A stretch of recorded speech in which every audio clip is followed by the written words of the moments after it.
सिर्फ एक रोज़ के बाद ही जो है वो कशीदगी दोबारा बढ़ गई है और मामला जो है वो बहुत सेंसिटिव हो गया है। मुआहिदा ख़त्म नहीं हुआ है, ये मैं पहले आपको क्लियर कर दूं कि मुआहिदा ख़त्म नहीं हुआ है, लेकिन हमलों की वजह से, मिसाइल हमलों की वजह से जो है वो मुआहिदा जो है वो मुश्किलात में पड़ रहा है। ये मैं आपको कैसे इतना कह सकता हूँ।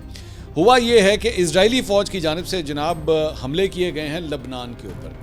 अगर आपको याद हो, मैंने आपके साथ जब प्राइम मिनिस्टर शहबाज शरीफ ने एक्चुअली ट्वीट किया था, ये वो ट्वीट है जो आप स्क्रीन के ऊपर देख रहे हैं, जिसमें उन मुआहिदे के हवाले से जो बात हुई थी, तो उसमें उन्होंने ये वाज़े तौर पे बात कही थी कि लबनान के ऊपर भी, ईरान के ऊपर और लबनान के ऊपर भी जो हमले हो रहे हैं वो बंद किए जाएंगे। मतलब ये उन्होंने अनाउंस किया था।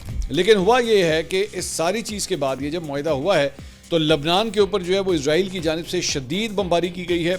लबनान सिविल डिफेंस के मुताबिक मुल्क भर में इजरायली हमलों के नतीजे में हलाकतों की तादाद बढ़कर 254 हो गई है, जबकि 1165 अफराद जो है वो ज़ख्मी हुए हैं। हुकाम के मुताबिक इमदादी कार्रवाइयाँ जारी हैं और हलाकतों में मजीद इजाफे का खदशा जाहिर किया जा रहा है। लबनानी वजारत सेहत के मुताबिक आज होने वाले इजरायली हमलों में लबनान में 112 अफराद जहाँ बहक और 800 से ज़ायद ज़ख्मी हुए हैं।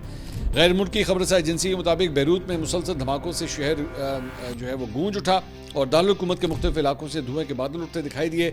इजरायली फ़ौज के मुताबिक जंग के दौरान अब तक की सबसे बड़ी और मरबूत कार्रवाई में बैरूत, वादी बका और जनूबी लबनान में हिजबुल्लाह के 100 से ज़ायद कमांड सेंटर्स और फौजी मकामात को जो है वो निशाना बनाया गया है। इजरायली फ़ौज के मुताबिक जनूबी लबनान में हिजबुल्लाह के साथ झड़प के दौरान एक इजरायली फ़ौजी हलाक जबकि 5 ज़ख्मी हुए हैं। फुटेजेस मैं इसकी आपको दिखाना चाहूँगा। ये एक सबसे पहली फुटेज है जिसमें अंदाज़ा कर सकते हैं आप कि बैरूत के अंदर जो है वो किस किस्म की बमबारी जो है वो की गई है।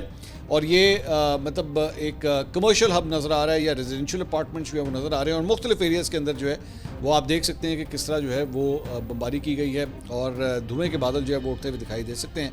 और ये मतलब बड़ी खौफनाक किस्म की बमबारी जो है हुई है। सिर्फ ये नहीं है कि चंद मिनटों की हुई है, मुख्तलिफ एरियाज़ को जो है वो कंटिन्यूसली लबनान के अंदर जो है वो टारगेट किया गया और ये उसकी फुटेज जो है वो सामने आई। एक और एंगल से भी आपको ये फुटेज दिखाएंगे। ये देखिएगा, ये रेजिडेंशियल एरिया जो है वो बताया जा रहा है और एक अंदाजे के मुताबिक, अंदाज़ा है सिर्फ कि 10 मिनट के अंदर अंदर जो है तकरीबन 100 हमले किए गए हैं, 100 मुख्तलिफ स्ट्राइक्स जो हैं वो किए गए हैं। अगर आपको याद हो, जब एक्चुअली ये मुआहिदा हो रहा था तो मैंने उस वक्त आपको कहा था कि इसके अंदर सबसे बड़ा जो एक्चुअली शक है वो इसी बात का है कि इजराइल जो है अपनी हरकतों से इस मुआहिदे को ख़राब करने की कोशिश करेगा।